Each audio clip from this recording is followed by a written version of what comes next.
Hi everyone, welcome back. So in this video, I'm going to talk about how to get market data using the FYERS API, and we will be using different ideas to get the market data. So this is our main public class market, and again, we will be using the same documentation, right? So I'll show you the documentation also.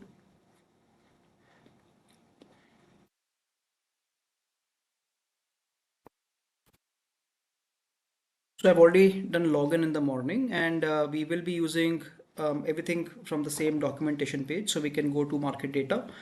So the function that we are using is get stock quotes, get market depth, and option chain. So I'll go through them as and when we get to that particular function. So as you can see, this is our main function. This is the client ID. I am creating the FYERS instance, and I have already logged in the morning, so I'm getting the access token. Then I'm creating the new app, basically new instance of the class, and I'm getting the get market status. So let us first see what is it get market status. So if you just come down, we can see here the get market status. So let me run the code in fact, and once we run it, we'll start getting all the results.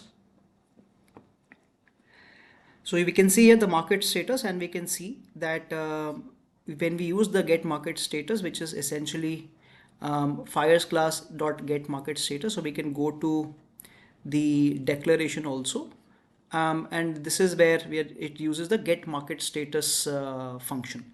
So it essentially tells us that which segment is open and which segment is not open. Again, probably not that useful for you, but I just wanted to give an example of what this get market status does. So this is our one function that we have used here. But let's now talk about more important one, which is getting the stock data. So there is get stocks data, and let's say I want to get the stock data for TCS and Infosys. For that, let's go to this get stock quotes.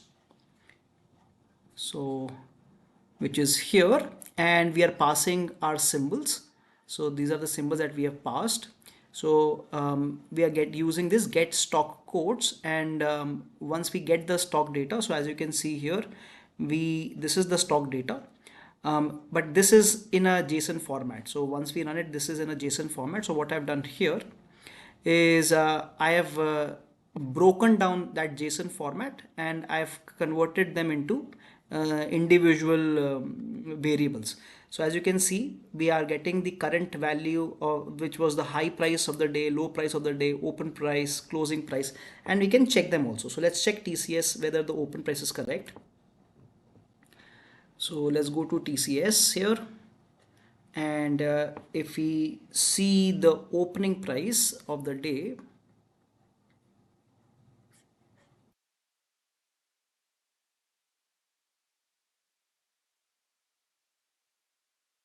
so as you can see here, the opening price is 4070.8. That's the opening price, 4070.8, and the highest price is 4102. And if we come here, you can see the same prices. The opening price is 4070.8 and the highest price is 4102. So essentially what we are getting is the live prices, and we are getting the open, high, low, close. We are also getting the same thing for the Infosys also. So this is where we are getting all those data points. So essentially it is breaking down that JSON format results and making them in a much more readable format. And for this, it is using the stock quotes.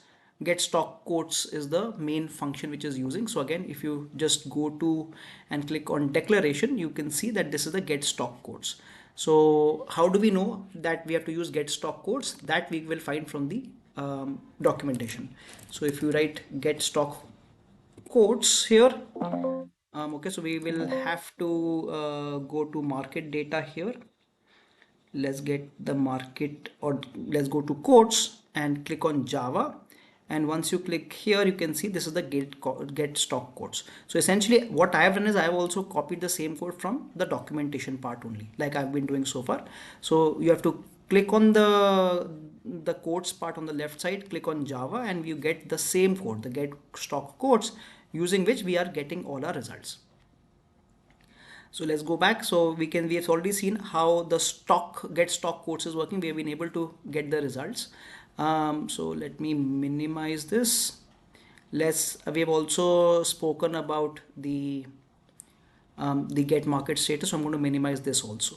All right, let's go forward. The next thing that we can see is the market depth. So I've used this get market depth, and I want to get the market depth of TCS. So how am I using it again? So I'm going to get market depth, which is this one, get market depth, and for that I am using the get market depth function. So again, let's check out what is market depth.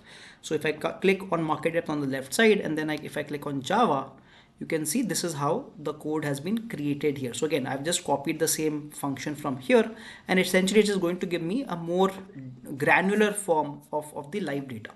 So let's see the code.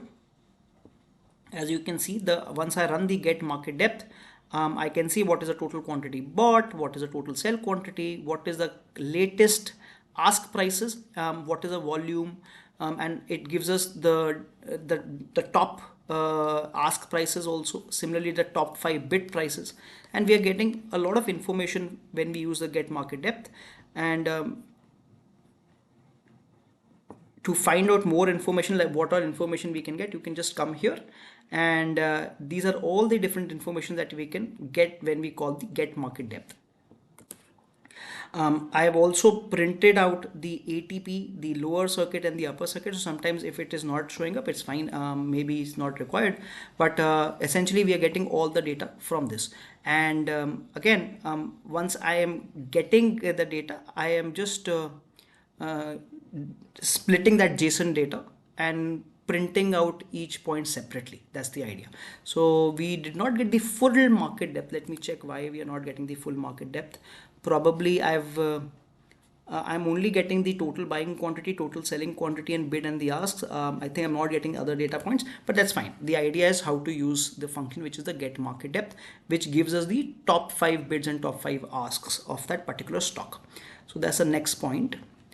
And the last point that I've used is the get option chain. So we can also get the option chain data, and again I'm using TCS as an example. So you can see here that I am getting now OI data. So I'm getting the calls OI data. I'm also getting the different India VIX data, and so on and so forth. This is a much detailed data. As you can see here, we will get a lot of information from for TCS and its option chains. So we can get, as you can see here, the 3950 put, and so on and so forth. You can just keep scrolling on the right side, and we will get what is the current price, what is the OI, and again, depending on what part or what you're looking for, we can again create a JSON part here, so where we are splitting up the JSON code and basically extracting these values, whatever we are looking for. So for that, I'm using the get option chain here, and again I'll show you how to get this option chain from the documentation.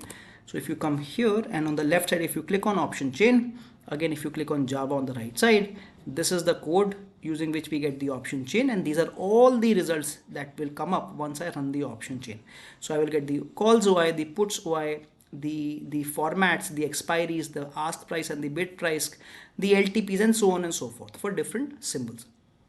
So as you can see, the major importance of market data is essentially getting the live prices. So we are getting not just the live price, but we are also getting the live price of the options also.